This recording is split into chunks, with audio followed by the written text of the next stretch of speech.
فاستجاب لهم ربهم أني لا أضيع عمل عامل منكم من ذكر أو أنثى بعضكم من بعض فالذين هاجروا وأخرجوا من ديارهم وأوذوا في سبيلي وقاتلوا وقتلوا لأكفرن عنهم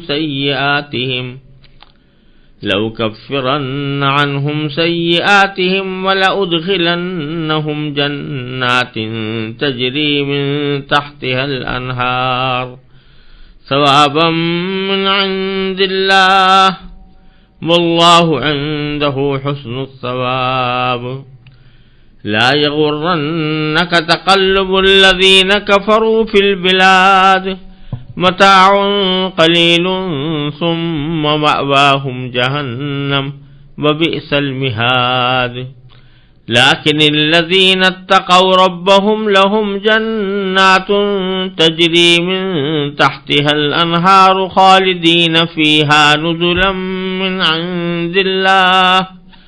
وما عند الله خير للأبرار وإن من أهل الكتاب لمن يؤمن بالله وما أنزل إليكم وما أنزل إليهم خاشعين لله لا يشترون بآيات الله ثمنا قليلا أولئك لهم أجرهم عند ربهم إن الله سريع الحساب يا أيها الذين آمنوا اصبروا وصابروا ورابطوا واتقوا الله لعلكم تفلحون۔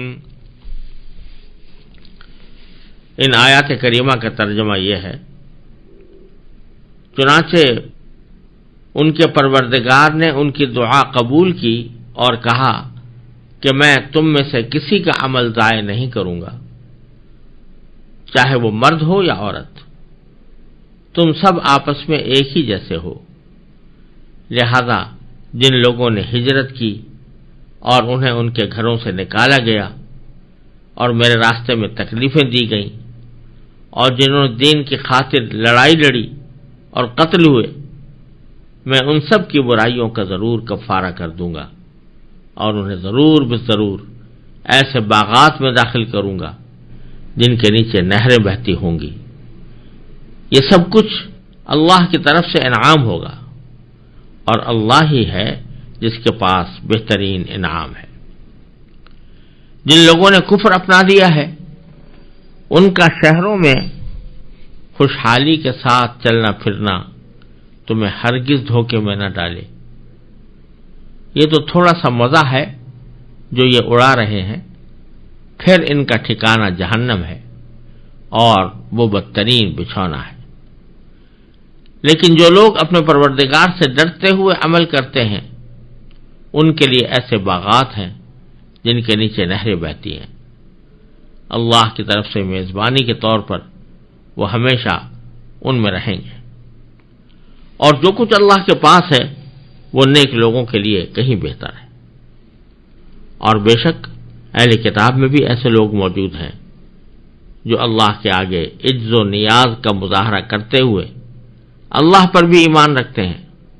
اس کتاب پر بھی جو تم پر نازل کی گئی ہے اور اس پر بھی جو ان پر نازل کی گئی تھی، اور اللہ کی آیتوں کو تھوڑی سی قیمت لے کر بیچ نہیں ڈالتے۔ یہ وہ لوگ ہیں جو اپنے پروردگار کے پاس اپنے اجر کے مستحق ہیں، بے شک اللہ حساب جلد چکانے والا ہے۔ اے ایمان والو، صبر اختیار کرو، مقابلے کے وقت ثابت قدمی دکھاؤ، اور سرحدوں کی حفاظت کے لیے جمے رہو، اور اللہ سے ڈرتے رہو تاکہ تمہیں فلاح نصیب ہو۔ ان آیات کریمہ میں اللہ تبارک و تعالی نے ان مسلمانوں کی دعاؤں کی قبولیت کا ذکر فرمایا ہے جو اللہ تبارک و تعالی کی تخلیق پر غور کر کے اس پر ایمان بھی لاتے ہیں، اور اس کے نتیجے میں وہ آخرت تک بھی پہنچتے ہیں، اور اللہ تبارک و تعالی سے پکار کر بہتر انجام کی دعا کرتے ہیں، اس کی تفصیل پچھلی آیتوں میں گزری ہے۔ تو فوراً ہی اللہ تبارک و تعالیٰ نے فرمایا کہ جو ہی ایسے لوگ یہ دعا کرتے ہیں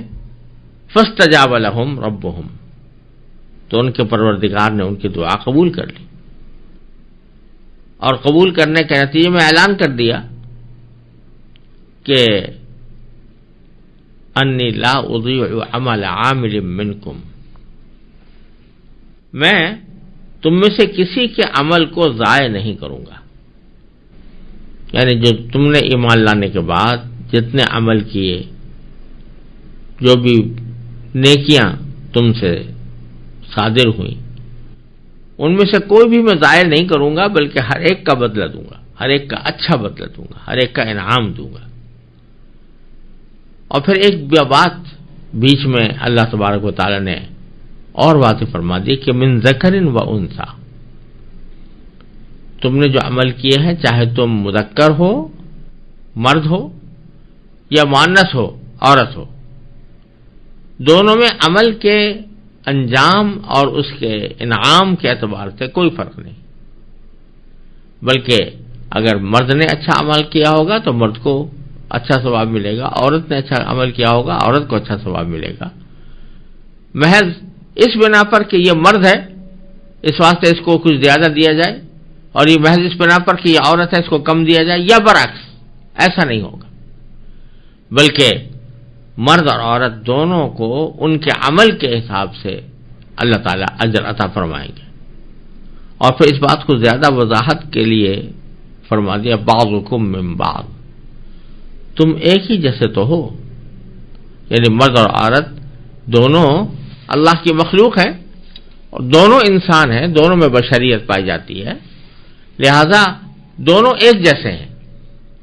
لفظی معنی اس کے ہوئے کہ بعضکم من بعض، تم میں سے کچھ دوسرے کے جز ہیں، دوسرے کا حصہ ہیں، اور یہ اپنی ابتدا کے اعتبار سے بھی یہ لفظی ترجمہ بھی بالکل واقعے کے مطابق ہے، کیونکہ حضرت آدم علیہ السلام ہی کے جز سے حضرت حوا کو پیدا کیا گیا تھا، تو اس کی طرف بھی اشارہ ہے۔ لیکن محاورے میں جب بعضکم من بعض کہتے ہیں تو اس کا مطلب یہ ہوتا ہے کہ وہ دونوں ایک جیسے ہیں، دونوں کے احکام ایک جیسے ہیں۔ تو یہ بات واضح طور پر اللہ تعالیٰ نے بیچ میں بتا دی کہ مرد اور عورت کے درمیان اللہ تبارک و تعالیٰ کے ہاں اجر و ثواب کے اعتبار سے کوئی فرق نہیں، اور اس کو پہلے تو من ذکر و انثی کہہ کر یہ بات واضح کی، پھر بعضکم من بعض کہہ کر ایک اصولی بات بتا دی کہ چونکہ تم ایک جیسے ہو، لہذا یہ کوئی ایک کو دوسرے پر کوئی فوقیت اپنی ذات کے اعتبار سے، اجر کے اعتبار سے حاصل نہیں ہے۔ یہ اصل میں اس معاشرے میں یہ اعلان کیا جا رہا ہے جہاں عورت کو انتہائی گھٹیا اور ذلیل مخلوق سمجھا جاتا تھا۔ اگر کسی کے یہاں لڑکی پیدا ہو گئی تو وہ ماتم کرتا تھا کہ ہائے میرے ہاں لڑکی ہو گئی، اور لڑکیوں اور عورتوں کو کوئی حقوق کسی قسم کے دینے کے لیے کوئی روادار نہیں تھا، بلکہ اگر کوئی شخص عورتوں کے حقوق کی بات کرتا تو اس کا مذاق اڑایا جاتا تھا۔ اس ماحول میں اللہ تبارک و تعالیٰ نے مرد و عورت کے درمیان اجر و ثواب کے اعتبار سے اور عام معاشرتی حقوق کے اعتبار سے مساوات کا ایک عظیم اعلان اس موقع پر فرمایا جب معاشرہ جاہلیت پر ڈوبا ہوا تھا۔ فرمایا بعضکم من بعض، تم سب ایک جیسے ہی ہو، لہذا مرد ہو یا عورت جیسا عمل کرے گا اس کا ویسا ہی بدلہ اس کو انشاءاللہ آخرت میں ملے گا۔ پھر آگے اللہ تبارک و تعالیٰ نے ان نیک بندوں کی جو اللہ تبارک و تعالیٰ کی تخلیق پر غور کر کے آخرت تک پہنچتے ہیں، ان کے کچھ نیک اعمال بیان فرمائے ہیں، اور خاص طور سے یہ صحابہ کرام کا ذکر ہے۔ وہ صحابہ کرام جنہوں نے مکہ مکرمہ سے اللہ کی خاطر ہجرت کی، اور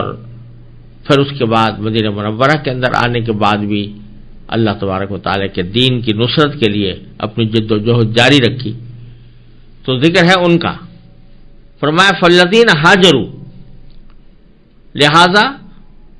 جن لوگوں نے ہجرت کی. اب ہجرت کے لفظی معنی یہ ہوتے ہیں، لفظی بھی اور اصطلاحی بھی معنی یہ ہوتے ہیں کہ ایک آدمی کسی ایسے ملک میں آباد ہے جہاں کافروں کا تسلط ہے اور وہاں وہ اپنے دین کے احکام پر عمل نہیں کر پا رہا، اس کو سختیوں کا سامنا کرنا پڑ رہا ہے،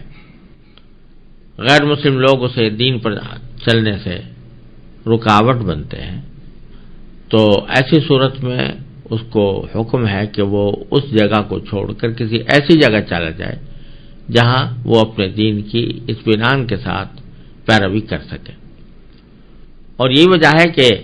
جب مکہ مکرمہ میں قریش کے لوگوں نے اسلام لانے والوں پر زمین تنگ کی اور ان کے ساتھ ظلم و ستم کا معاملہ کیا تو بہت سے صحابہ کرام نے شروع میں حبشہ کی طرف ہجرت کی، کیونکہ وہاں کے بادشاہ ان کے دین سے متعلق کوئی ایسی بات نہیں کہتا تھا کہ وہ دین پر عمل کرنے کی وجہ سے ان پر ظلم کرے. اور بعد میں پھر مدینہ منورہ کی جب فضا ہموار ہوئی تو اس وقت حضور اقدس صلی اللہ علیہ وسلم نے بھی خود ہجرت فرمائی اور صحابہ کرام نے بھی ہجرت فرمائی. تو یہ ہجرت جو ہے یہ چونکہ ایک ایسا عمل ہے کہ اس میں انسان کو بہت مشقت اٹھانی پڑتی ہے، اپنے وطن کو چھوڑ کر کسی دوسرے وطن میں جا کر آباد ہونا، اپنے گھر والوں کو وہاں پر منتقل کرنا، وہاں پر اپنے لیے اثر نو کسی روزی کی تلاش کرنا، اثر نو وہاں پر اپنا کوئی ٹھکانہ بنانا، یہ بڑے مشکل کام ہے. لیکن جو اللہ کے لیے ایسا یہ مشکل کام انجام دیتا ہے تو اس کو اللہ تعالیٰ کی طرف سے اجر بہت ملتا ہے. تو یہاں پر انہی کا ذکر ہے فالذین ہاجروا. لیکن یہاں ایک بات اور بھی سمجھ لینا مناسب ہے کہ ہاجروا کے لفظی معنی ہوتے ہیں چھوڑنے کے، وہ لوگ جنہوں نے چھوڑا. اصطلاح میں اگرچہ کہا جاتا ہے وطن چھوڑنے کو، لیکن لفظی معنی کسی بھی چیز کے چھوڑنے کے ہوتا. اور اسی مناسبت سے حضور اقدس صلی اللہ علیہ وسلم کا ایک ارشاد حدیث میں مروی ہے کہ آپ نے فرمایا المہاجر من حجر عما نہا عنہ اللہ ورسولہ، یعنی حقیقت میں مہاجر وہ ہے کہ جو ہر اس چیز کو چھوڑ دے جس سے اللہ اور اس کے رسول سے روکتا ہو. تو یہ اس کو بھی ہجرت سے تعبیر فرمایا گیا ہے کہ آدمی کو فرض کرو خدا نخواستہ عادت پڑی ہوئی ہے کسی گناہ کی،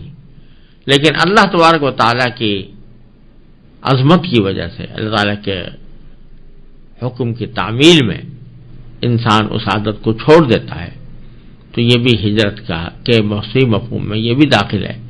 اور جو فضیلتیں ہجرت کی بیان کی گئی ہیں انشاءاللہ وہ ان پر بھی حاصل ہوں گی. لیکن یہاں پر خاص طور پر ذکر ہے ان صحابہ کرام کا جنہوں نے ہجرت کی تھی مکہ مکرمہ سے. فالذین ہاجروا، وہ لوگ جنہوں نے ہجرت کی، واخرجوا من دیارہم، اور جنہیں ان کے گھروں سے نکالا گیا. یہاں ایک سوال یہ بھی پیدا ہو سکتا ہے کہ جو مہاجرین مکہ مکرمہ سے ہجرت کر کے مدینہ منورہ آئے تھے، ایسا نہیں تھا کہ کفار نے ان سے کہا ہو تم گھروں سے نکل جاؤ اور زبردستی ان کو نکالا ہو، بلکہ وہ خود اپنے اختیار سے وہ گھر چھوڑ کر آئے تھے. لیکن تعبیر یہاں پر یہ فرمائی گئی ہے کہ وہ ان کو گھروں سے نکالا گیا. وجہ اس کی یہ ہے کہ اگرچہ ایسا تو نہیں ہوا کہ ان کافروں نے ان کو ہاتھ پکڑ کر گھر سے نکالا ہو، گھسیٹ کر لے گیا ہوں گے وہاں سے، لیکن حالات ایسے پیدا کیے، ان کے اوپر مصیبتیں ایسی توڑی،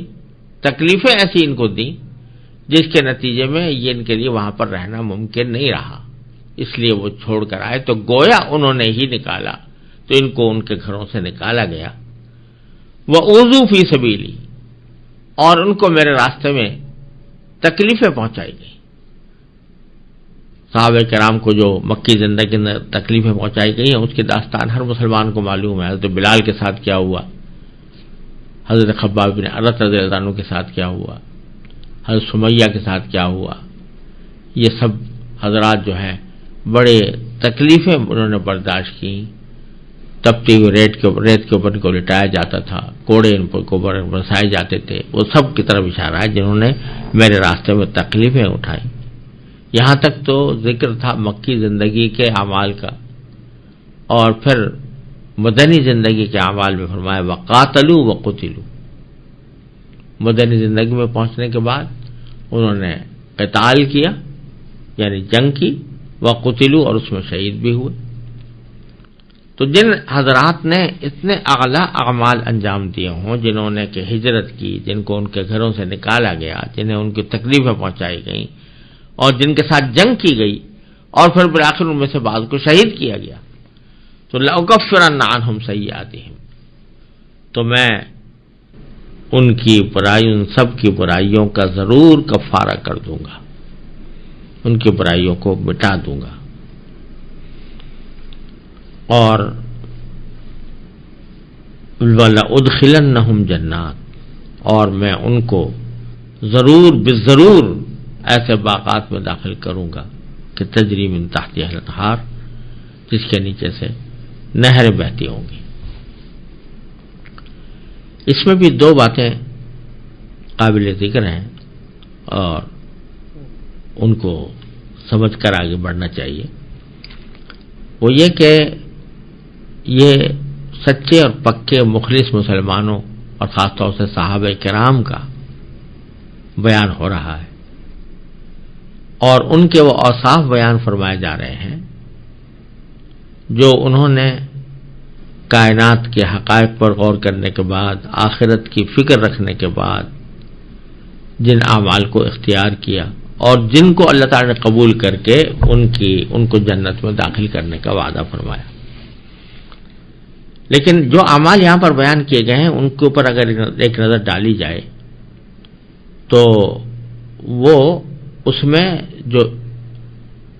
عام طور سے جو عبادات ہوتی ہیں، نماز، روزہ، زکوٰۃ، حج وغیرہ، اس کا ذکر نہیں ہے، بلکہ ذکر ہے ہجرت کا، گھروں سے نکالے جانے کا، اور اللہ کے راستے میں تکلیفیں پہنچائے جانے کا، جہاد کا، اور پھر شہید ہونے کا۔ اگر دیکھا جائے تو یہ ساری چیزیں یا سارے اعمال جن کا ذکر قرآن کریم نے فرمایا ہے، یہ مسلمانوں کی اجتماعی زندگی سے تعلق رکھتا ہے۔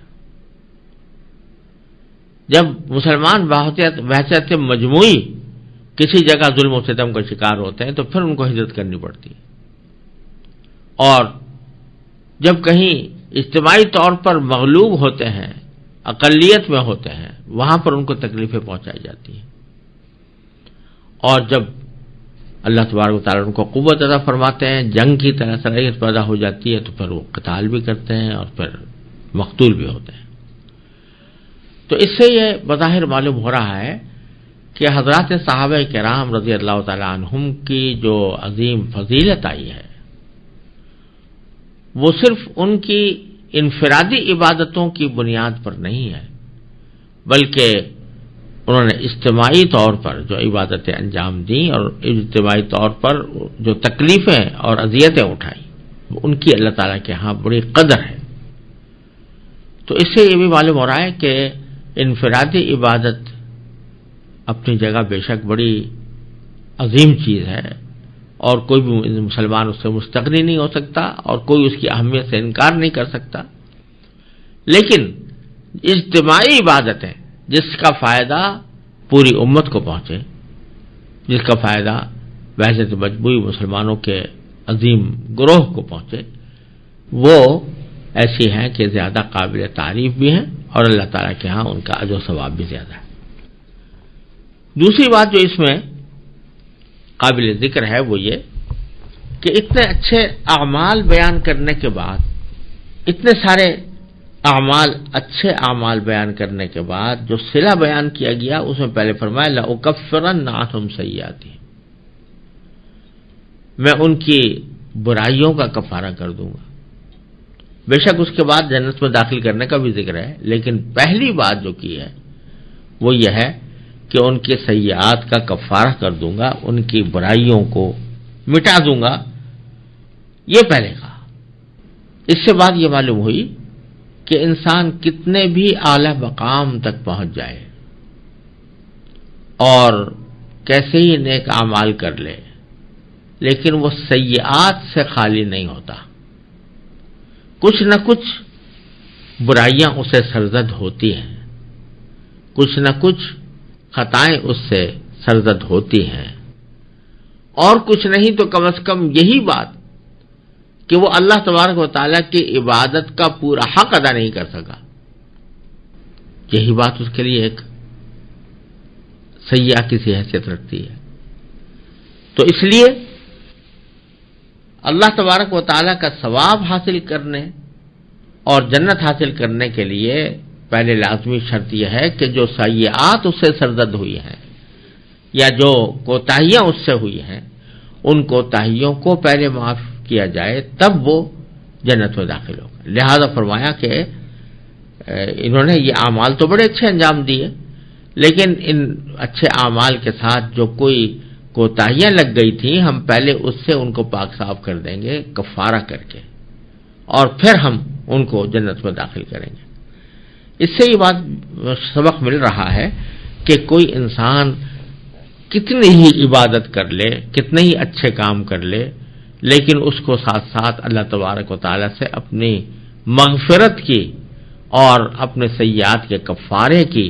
دعا ضرور کرتے رہنا چاہیے، کہ کہیں ایسا نہ ہو کہ اس کی کوئی کوتاہی ایسی آ جائے جو اس کے نیک اعمال کے اوپر بڑھ جائے، اس کا وزن بڑھ جائے اور نیک عمل کا وزن اس کے مقابلے میں کم ہو جائے۔ پھر آگے فرمایا ثوابا من عند اللہ، یہ ایک انعام ہوگا اللہ تعالی کی طرف سے۔ ثواب کے لفظی معنی وہ انعام ہے کہ جو کسی کو کسی کی اچھی صفت کی بنیاد پر یا اچھے کام کی بنیاد پر دیا جائے، اس کو ثواب کہتے ہیں۔ ایک تو اجر ہوتا ہے اور اجرت ہوتی ہے،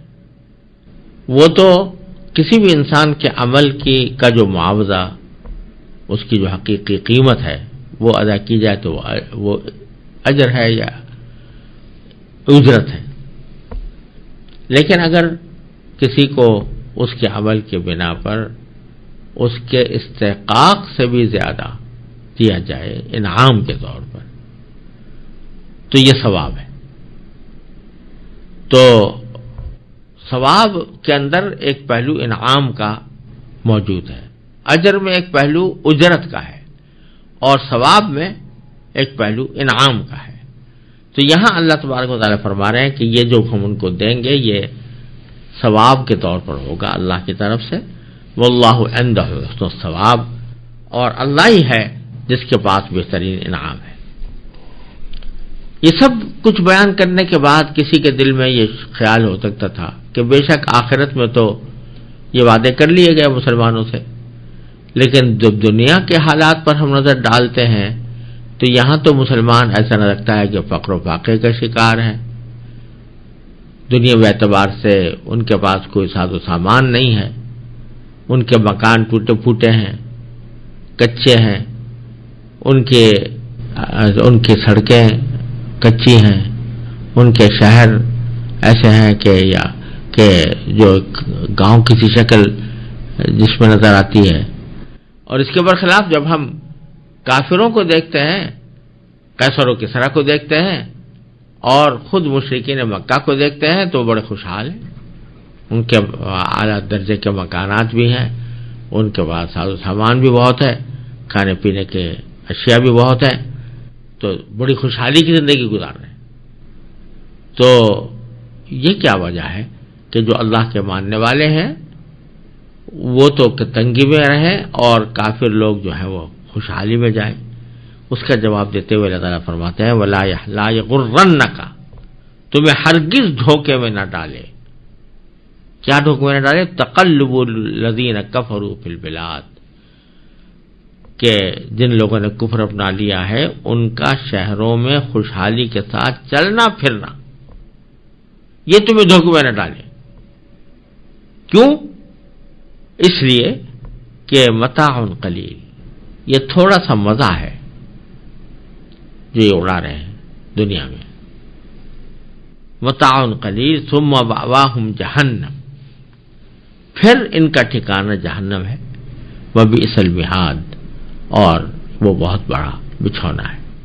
یہ بات قرآن کریم نے ایک سے زائد جگہ پر بتائی ہے کہ کافروں کی خوشحالی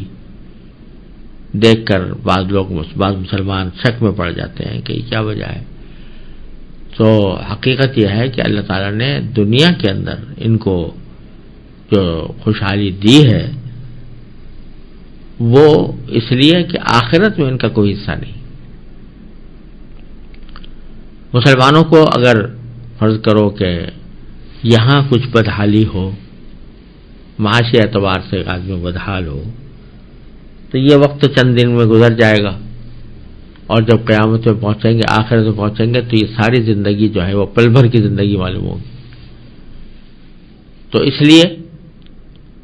یہ تکلیفیں تو کوئی ایسی خاص اہمیت نہیں رکھتی، لیکن آخرت میں اللہ تبارک و تعالیٰ ان کے لیے ابدی راحتیں عطا فرمائی ہیں. اس کے برخلاف کافروں کو اگر تھوڑا سا یہاں پر مزے مل رہے ہیں تو مل رہے، تو جب آخرت میں پہنچیں گے تو وہاں تو یہ سارے مزے ان کے سلب کر لیے جائیں گے، الٹا عذاب میں مبتلا ہوں گے. اس لیے تمہیں اس سے کوئی کسی دھوکے میں یا شک میں نہیں پڑنا چاہیے. اور یہ بھی جیسا کہ پہلے بھی عرض کیا گیا ہے کہ اگر کوئی کافر غیر مسلم کوئی اچھا کام کرتا ہے، کوئی ایسا کام کرتا ہے جو فی نفسی ہی ثواب کا موجب ہے، تو اللہ تعالیٰ اس کا بدلہ اس کو یہیں دنیا میں دے دیتے، دنیا کی خوشحالی کی صورت میں دے دیتے، کیونکہ آخرت میں اس کا کچھ حصہ نہیں ہوتا. پھر فرمایا کہ لیکن الذین اتقوا ربہم لہم جنات تجری من تحتہا الانہار. پھر دوبارہ فرمایا کہ لیکن وہ لوگ جنہوں نے تقوی اختیار کیا کافروں کے مقابلے میں، تو لہم جنات تجری، ان کے لیے ایسے باغات ہیں تجری من تحتہا الانہار، جس کے نیچے سے نہریں بہتی ہوں گی، خالدین فیہا، یہ ہمیشہ اسی میں رہیں گے. نزلا من عند اللہ، یہ اللہ تعالیٰ کی طرف سے ایک عظیم مہمانی ہوگی. وما عند اللہ خیر للابرار، اور جو کچھ اللہ کے پاس ہے وہ نیک لوگوں کے لیے کہیں بہتر ہے. یعنی دنیا کی خوشحالی، دنیا کے مال و دولت کا مقابلہ اگر اس چیز سے کیا جائے جو اللہ کے پاس ہے، یعنی آخرت کا اجر، تو وہ 1000 درجہ بہتر ہے اس سے جو ہم دنیا کے اندر مال و دولت کی شکل میں دیکھتے ہیں. چونکہ پوری صورت میں اہل کتاب کی تردید ایک مرکزی مضمون کے طور پر کی گئی ہے، پہلے عیسائیوں کی، پھر یہودیوں کی، اور ان کی خرابیاں بھی بیان کی گئی ہیں،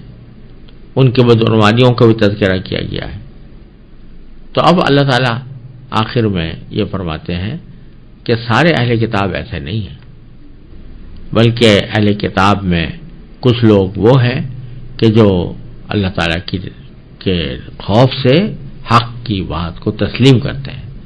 تو فرمایا وَإِن مِّنْ أَهْلِ الْكِتَابِ لَمَن يُؤْمِنُ بِاللَّهِ، یقیناً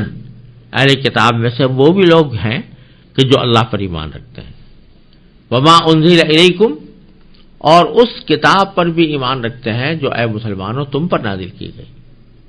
وَمَا أُنزِلَ إِلَيْهِمْ، اور اس کتاب پر بھی ایمان رکھتے ہیں جو ان کی طرف نازل کی گئی تھی، یعنی تورات. خاشعین للہ،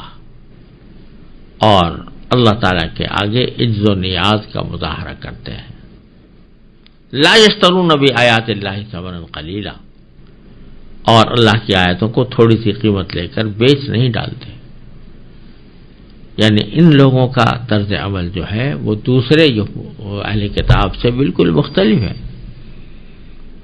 ان میں کوئی حد درمی نہیں ہے، یہ حق کو قبول کرنے والے ہیں اور اللہ کے سامنے عجز و نیاز کا مظاہرہ کرتے ہیں، اور تورات کی آیات میں جو تحریف و تبدیلی کا ایک سلسلہ انہوں نے جاری کیا ہوا تھا، یہ اس سے محفوظ ہے، اور اس کے نتیجے میں نہ صرف تورات پر ایمان رکھتے ہیں بلکہ آپ پر جو کتاب نازل کی جا رہی ہے یعنی قرآن کریم اس پر بھی ایمان رکھتے ہیں۔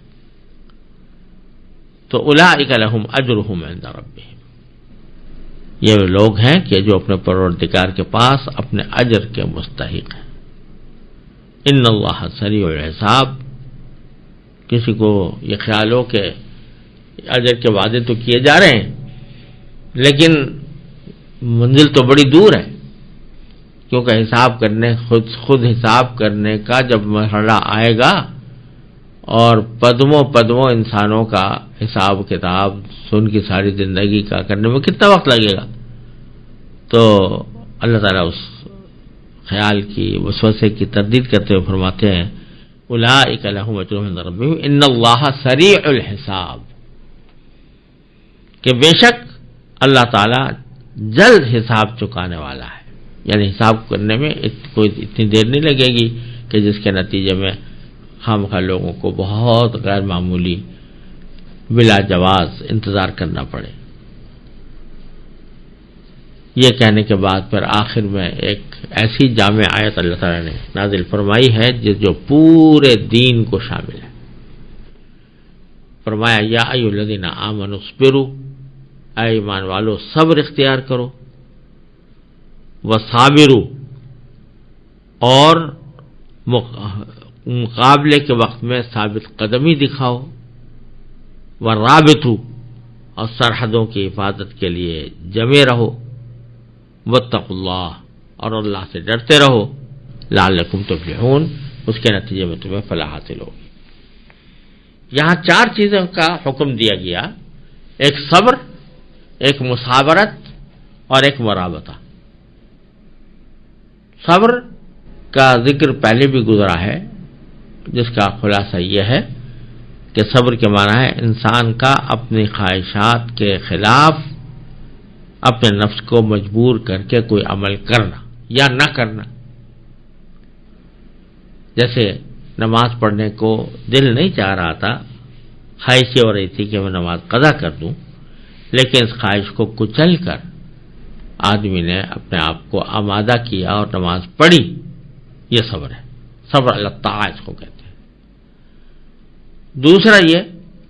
کہ کسی گناہ کرنے کو دل چاہ رہا تھا،